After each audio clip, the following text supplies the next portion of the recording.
اپنے ججز کو کہنا چاہتا ہوں کہ دیکھیں یہ ڈیفائننگ مومنٹ ہے پاکستان میں، یہ فیصلہ کن وقت ہے۔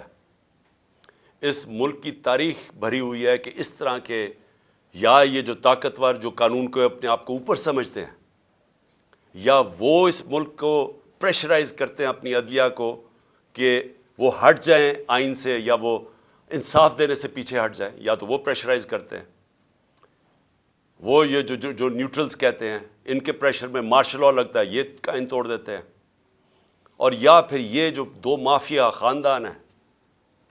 ہم یاد کرانا چاہتا ہوں اس ملک اس قوم کو، انہوں نے اس ملک کی تاریخ میں واحد ڈنڈوں سے سپریم کورٹ کے اوپر حملہ کیا۔ جسٹس سجاد علی شاہ کی ریپوٹیشن ساری جوڈیشری جانتی ہے، ایک دیانتدار آدمی تھے، وہ ان کو بھگایا، اور پھر یہ تاڑڑ جو تھا پرانا جو بریف کیس لے کے گیا کوئٹہ اور وہاں ججز کو خریدا گیا، یہ انہوں نے کیا، وہ یہ ان کی تاریخ ہے۔ جو نواز شریف تھا، یہ جب آج سے 40 سال پہلے یا یہ کرکٹ کھیلتا تھا جمخانہ کے اندر، سارے لوگوں سے پوچھ لیں کہ یہ میچ کھیل کے اپنے امپائر کھڑے کر کے میچ کھیلتا تھا، یہ تاکہ اس کو کوئی آؤٹ نہ دے دے۔ یہ کرکٹ بھی روندی مار کے کھیلتا تھا۔ اس نے کوئی کام آج تک دیانتداری سے نہیں کیا۔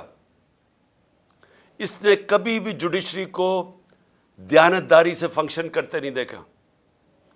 جب وہ فون کال ہے کہ شہباز شریف کال کر رہا ہے جسٹس جس کو بھی کہ جی یہ بے نظیر کو یا سیف الرحمان، شہباز شریف کچھ اور سزائیں بتا رہے ہیں کہ جج صاحب ان کو یہ 3 سے 5 سال کی سزا دی جائے، یہ ان کو ویسے جج چاہیے۔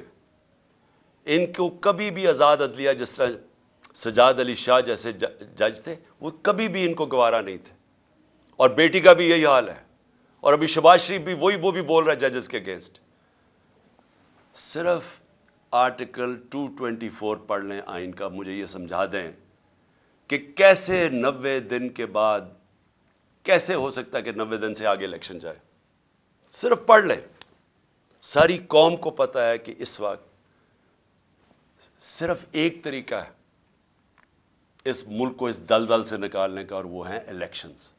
جتنی دیر یہ چلتا جائے گا، یہ چور بیٹھے ہوئے چوریاں اپنی بچاتے جائیں گے اور صرف ڈرے ہوئے ہیں کہ الیکشن میں یہ ہار جائیں گے، جتنی دیر یہ اوپر بیٹھے رہیں گے، یہ ملک مزید دلدل میں پھنستا جا رہا ہے۔ اور اس لیے ہم نے اپنی حکومتیں قربان کی تھیں۔ کبھی کوئی اپنی 60% سے اوپر پاکستان پہ حکومت کر رہی ہو ایک پارٹی، وہ کبھی اپنی حکومتیں پاکستان کی تاریخ پہ قربان نہیں کی۔ صرف ایک مقصد تھا کہ ملک کو مزید یہ تباہی سے بچایا جائے اور الیکشنز کروائے جائے، جو ایک ہی طریقہ ہے کہ ملک میں سیاسی استحکام آئے گا۔ سیاسی استحکام آئے گا تو معاشی استحکام آئے گا، اس کے علاوہ کوئی حل نہیں ہے اس سے۔ پاکستان پائندہ باد۔